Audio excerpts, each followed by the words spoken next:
Presiden China Xi Jinping kembali memaparkan pernyataan terkait Taiwan. Xi menyebut pulau itu harus bersatu dengan China segera sebagai inti dari apa yang disebut permajaan nasional negeri tirai bambu.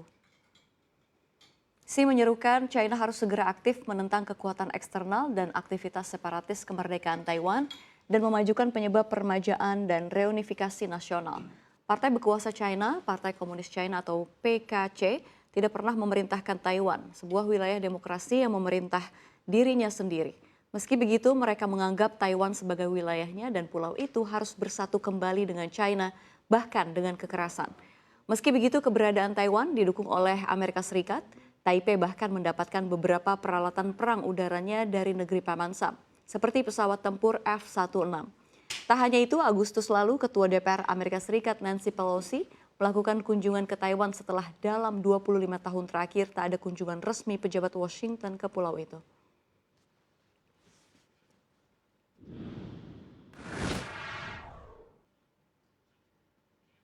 Di informasi selanjutnya, proses penyelidikan kasus harta jumbo Rafael Alun Trisambodo atau RAT, mantan pejabat eselon 3 di Direktorat Jenderal Pajak Kementerian Keuangan, masih terus dilakukan Komisi Pemberantasan Korupsi. Kepala Bagian Pemberitaan KPK, Ali Fikri mengatakan dalam proses penyelidikan ini KPK tidak akan mengumbar temuan-temuan awal yang diperoleh, termasuk proses pemanggilan pihak-pihak yang terkait dan konstruksi peristiwa hukum yang tengah dicari. Tahapan proses penyelidikan masih seputar pengumpulan bahan keterangan melalui klarifikasi ke pihak-pihak yang terkait dengan RAT, sambil terus menjalin koordinasi dengan pihak terkait yang memiliki data seperti Inspektorat Jenderal Kementerian Keuangan dan PPATK. Dalam menangani kasus harta jumbo Rafael, KPK harus fokus mencari peristiwa hukum yang sesuai dengan kewenangannya, yakni korupsi baik dalam bentuk gratifikasi atau suap. Sementara dugaan awal PPATK dan Kemenko Polhukam Mahfud MD, RAT terlibat tindak pidana pencucian uang.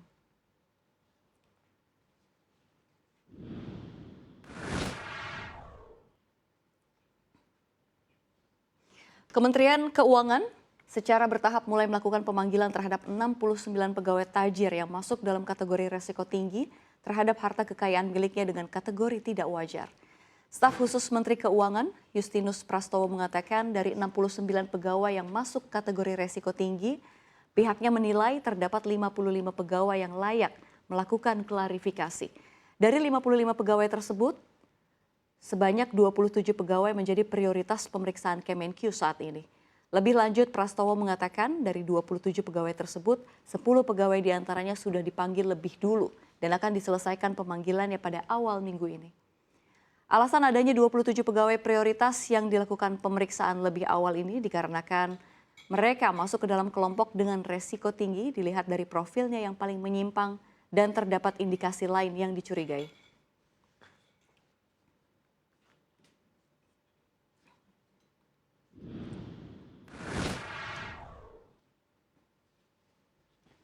Ya, di informasi berikutnya, Google yang disebut tahu semuanya mungkin akan segera ditinggalkan. Ada banyak bukti bahwa Google mungkin akan segera ditinggalkan dan pensiun dari mesin pencarian. Dalam data terbaru firma riset Morning Consult, Gen Z dilaporkan mulai meninggalkan Google dan memilih layanan berbagai video TikTok. Angkanya belum terlalu besar dibandingkan dengan Google, namun mengalami pertumbuhan signifikan mengingat TikTok bukanlah platform mesin pencarian.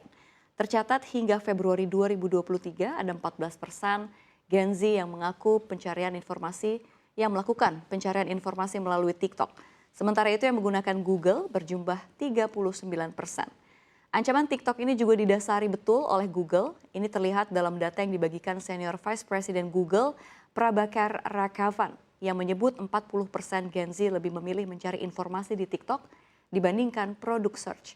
Informasi yang dicari kebanyakan seputar perencanaan liburan, produk skincare, restoran, tempat nongkrong, dan juga makanan.